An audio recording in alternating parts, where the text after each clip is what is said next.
In this video, I will be covering how you can optimize around specific conversion actions within Google Ads and Bing Ads. Now, the reason why this is really important is because not all conversions are created equal. Depending on where a user falls within the funnel, their criteria is going to change drastically, and the way that you market to that user is also going to change. Looking at the marketing funnel, people who are high in the funnel and are looking for just awareness and looking for informational and navigational things are going to change drastically based on users that are bottom of the funnel that are ready to convert.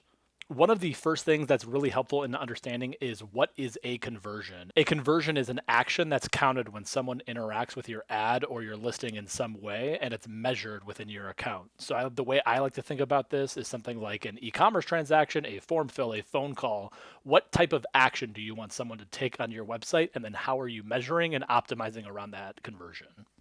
And again, based on where they fall within that funnel, your strategy is going to change drastically for that user. So if they are at the bottom of the funnel in the conversion action, they're ready to buy, they're ready to convert, they're ready to seek your services or buy your product. However, if they're in the consideration or awareness phases, they may just be looking to get an answer to a question, they're price shopping around, there's a bunch of different things that they could be doing, and they're just engaging with your content, and you may want to optimize around those conversions differently. And luckily, Google and Bing both have different ways where you can optimize for conversions for different ways. Right now, I'm going to showcase some examples on my website on different types of conversions and how you may want to measure them. Here is my website, Sawvell.com. I post about digital marketing topics, have blogs, all that kind of stuff. Check it out, harmless plug. On my website right now, the main thing I am looking for users to do is either to subscribe to my YouTube channel or to read one of my blogs. Now, there's two different conversion actions here. If someone subscribes to me on YouTube, that is a better indicator for me to know that they're interested in my content versus just simply reading a blog. In the case of my website, the best conversion for me, that's the bottom of the funnel, would be someone who is subscribing to my YouTube channel. So that's what I'm looking for specifically. But it's still also very important for me to understand how users are engaging with my content. A secondary conversion action would be someone who jumps to one of my blogs, reads through my blogs, and maybe they're on the page for longer than 30 seconds or a minute, or they scroll halfway down the page, and I want to track that as a secondary conversion. This video is not about how to set up software conversions, but I want you to start thinking about how are you measuring conversions for your business and how someone who is subscribing to you or doing something that is more bottom of the funnel versus someone that's doing something that's more engaging and maybe mid or top of funnel. Both are important because now someone who is more likely to read half of my blog and is not subscribed yet, they are now more likely to subscribe. In your use case, if somebody is reading a blog on your website or is visiting a lot of pages, but they're not currently a customer, they are a warmer audience, and you're going to want to optimize and deliver to that customer differently based on where they fall within the funnel. That was a quick detour on different conversion types. If you want to know more about setting up conversions within Google and Bing, I'll have a link in the upper right-hand corner where you can check that out for yourself, so please do check that out. But right now, I'm going to showcase on how you can optimize around specific conversion actions within a Google Ads account. So check this out. The first thing you're going to want to do in your Google Ads account is understand what conversion actions are currently within the ad account that you're working on. And the way you do that is you click on Tools and Settings in the upper right-hand corner, and then you go to Conversions. This is going to showcase all of the different conversion actions that you are optimizing for in your account.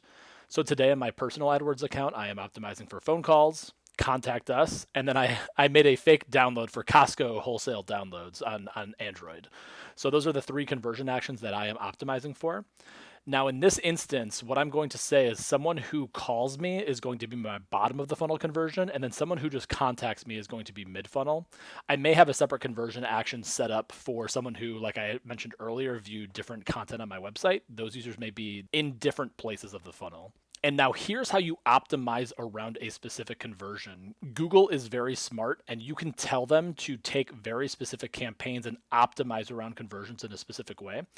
If you pick one of your campaigns, I'm going to pick a search campaign that I have, and I'm going to go to the settings section on this left-hand menu. You'll notice that there's a goals section on the top of the menu here. So if you select goals, and then by default, this will always go to use account goal settings, which is typically the good setting to choose. It's going to choose everywhere where you select yes for conversions. Back on this previous tab here where I was at conversions, right now it is optimizing for all contacts, which you'll see is someone who is contacting me on my website. I can hover over download, someone that has downloaded the Costco wholesale app from my ad account, or somebody that has called me on my website. So those are the 3 conversion actions that I'm optimizing around for. The flaw in this logic is that I can be paying wildly different CPAs for each one of these conversion actions. And by me telling Google to go out and optimize for, let's just call it a $100 CPA, that might be really low for a contact on my website, but it might be very high for a phone call. So in this example, let's pretend I want to pay $25 per lead for phone calls and $100 per contacts.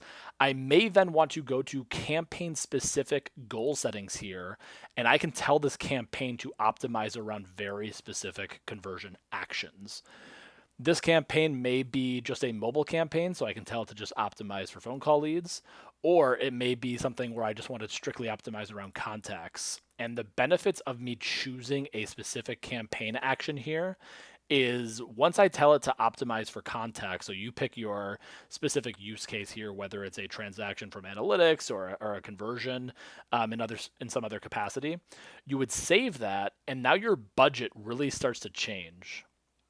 And now your bidding really starts to change because your bidding, as I mentioned earlier, if you move it to a smart bidding strategy, you can tell it to get you $100 for a form fill right now, which again, may be a good cost per action, but $100 for one conversion action may be way too high or way too low based on the other conversion actions. It allows you to get slightly more segmented in the way that you're setting up goals and conversion actions within accounts. Now, this strategy is a little bit more in the weeds when it comes to optimizing, but if you're on smart bidding and if you have even Performance Max running, you can truly tell a campaign what conversions matter most to you and your business. And the reason why you want to set this up is so you can get surgical in the way that you're targeting. So I highly recommend that you have this conversion signal set up so you can optimize around the conversions that are most important to your business. And then there's one more thing I'd like to dive into when it comes to optimizing around conversions is called conversion value rules. Conversion value rules allow you to change the way that you're bidding by device, location, or audience, and you can also shape the way that you're bidding on those types of behaviors.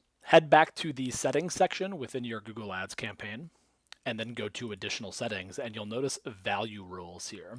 Now, a value rule allows you to set conditions like audience, location, device, like I mentioned before, and you can tell the algorithm to change your bid based on certain conditions. Click on this blue button here to create a new rule.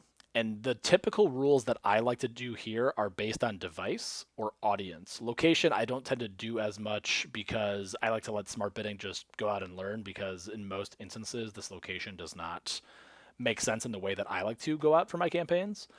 But I can tell very specific devices to say, desktop traffic is just killing it. I really want this campaign to optimize around desktop traffic. So Google, for all desktop traffic, what I would like you to do is multiply every single conversion value by 2. So what it's going to go out and do is Google is going to take that additional signal and say, Ray, you're telling me that desktop traffic is very valuable for your business, so I'm going to go out and over-optimize for that and get you a lot of it because you're telling me that it's very strong. On the flip side, I can set a conversion value rule for mobile to say, let's multiply this by 0.5. So it's going to go out and it's going to devalue mobile traffic by 50%. I do this optimization frequently on Performance Max campaigns or formerly Smart Shopping campaigns, mainly because a lot of app traffic or really bad placements on discovery or GDN campaigns would be showing up. So I would typically do multiply by 0.5% if I'm noticing a lot of wasted spend on poor domains. So that's another optimization that you can make. Again, a little bit of an intermediate subject, but something that'll take your campaigns to the next level are these conversion value rules. So check that out in your campaign today. Ask your team how they're doing it. If you're looking for more information, check me out on Discord. I'm very active on there, and we can chat within my digital marketing channel. I'm looking to grow that community, so definitely would love to have you join us. Until next time, I appreciate you watching. Thanks. Bye.